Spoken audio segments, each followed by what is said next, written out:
جب انسان اپنی حیثیت سے زیادہ سوچنے لگتا ہے تو زندگی مشکل ہو جاتی ہے۔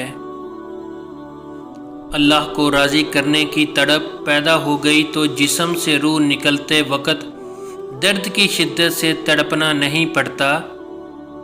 سوتے سوتے اللہ کا ذکر کرنے کی عادت ڈال لیں، کیا پتہ یہ عادت ابدی نیند سوتے سوتے بھی کام آ جائے۔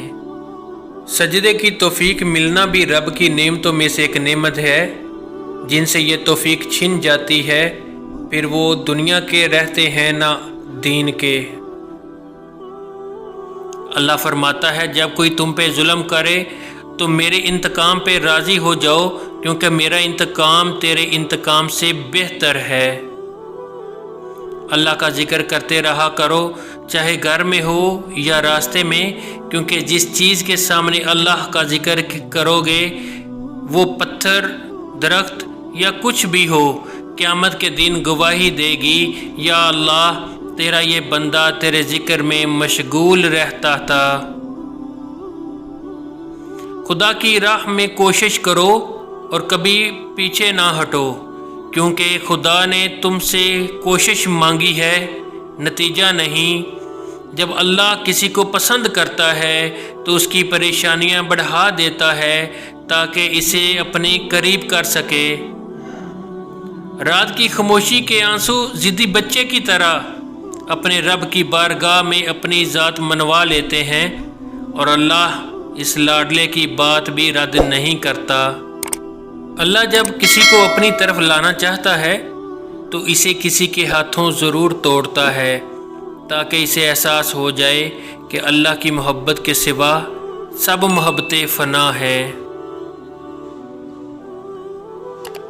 بے شک میرا رب وہ ہے جو مجھے آزماتا ہے پھر سنبھالتا ہے، پر آزماتا ہے اور پھر سنبھالتا ہے۔ دوسروں کی خوشی میں خوش ہونا سیکھو، اللہ تمہیں دینے میں بھی دیر نہیں کرے گا۔ اللہ سے ڈرتے رہو، جس صفت یہ ہے کہ اگر تم کرو تو وہ سنتا ہے، اور اگر دل میں بات کرو تو وہ جانتا ہے۔ رب امتحان میں ڈالتا ہے کیونکہ ہمیں اٹھانا چاہتا ہے، اور انسان امتحان میں ڈالتا ہے کیونکہ وہ گرانا چاہتا ہے۔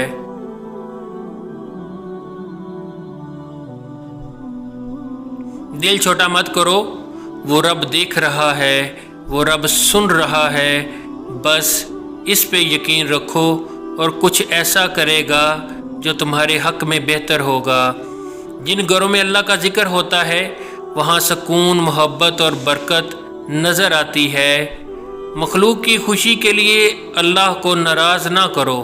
اگر اللہ سے تمہارا راستہ کٹ گیا تو پھر کوئی بھی تمہارے کام نہیں آ سکتا۔ مقدر اتنی بار بدلتا ہے جتنی بار بندہ اللہ پاک سے رجوع کرتا ہے۔ دنیا میں سب سے مطمئن لوگ وہ ہیں جنہیں اپنے معاملات اللہ تعالیٰ کے سپرد کرنے کی عادت ہو۔ جب بھی دعا مانگو اپنی اوقات دیکھ کر نہیں بلکہ اپنے رب کی شان دیکھ کر مانگو۔ دل جس بات پہ ضد کرتا ہے رب اسی بات پہ بندے کو آزماتا ہے۔ بے شک میرا رب وہ ہے جو انسان کی روح کے اندر کی اذیتوں کو جاننے والا ہے۔ دنیا میں سب سے تیز رفتار چیز دعا ہے، جو دل سے زبان تک پہنچنے سے پہلے اللہ کے پاس پہنچ جاتی ہے۔ کائنات میں کوئی اتنی شدت سے کسی کا انتظار نہیں کرتا جتنا اللہ تعالیٰ اپنے بندے کی توبہ کا کرتا ہے۔ جب درد بڑھنے لگے اور کچھ بھی سمجھ نہ آئے تو اپنے رب کی طرف چلے جاؤ، کیونکہ دلوں کا سکون اسی کی یاد میں ہے۔ صبر سیکھ لیں، وہ سب جانتا ہے۔ وہ جانتا ہے آپ کب کن وقتوں سے گزرے ہیں۔ اللہ وقت بدل دیتا ہے کیونکہ تبدیلی کائنات کا اصول ہے۔ مایوس وہ ہوتا ہے جو اللہ پہ یقین نہیں رکھتا، اور محروم وہ ہوتا ہے جو اللہ کی نعمتوں کا شکر ادا نہیں کرتا۔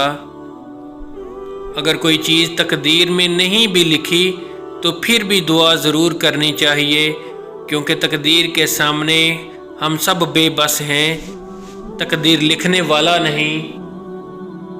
اور جب تمہیں ذکر الہی سننا اچھا لگے تو جان لو تمہیں اللہ سے اور اللہ کو تم سے محبت ہو گئی ہے۔ اور وہ دعائیں تو کبھی بھی رد نہیں کرتا، ہاں اپنے پاس سنبھال لیتا ہے اور پھر بھی وہ عطا کرتا ہے وہاں جہاں ہم نے گمان بھی نہیں کیا ہوتا۔ اللہ تعالیٰ کبھی بھی کسی کے لیے بھی اپنا دروازہ بند نہیں کرتا۔ اللہ واپس آنے والوں کے لیے اللہ کے آگے جھکو، اللہ کسی کے آگے جھکنے نہیں دے گا۔ خدا جب درد دیتا ہے تو تسکین بھی دیتا ہے۔ تو مانگ اسی سے تسکین، صبر اور اس کی مدد، پھر تو رحمان کو رحیم ہی پائے گا۔ اللہ پر ایمان رکھو، جن کے ایمان مضبوط ہوتے ہیں انہی کے معجزے ہوتے ہیں۔ اللہ خود پہ کوئی احسان نہیں رکھتا، اگر آپ نے اس کے لیے کوئی چیز چھوڑی ہے تو وہ آپ کو اس سے بہتر نواز دے گا۔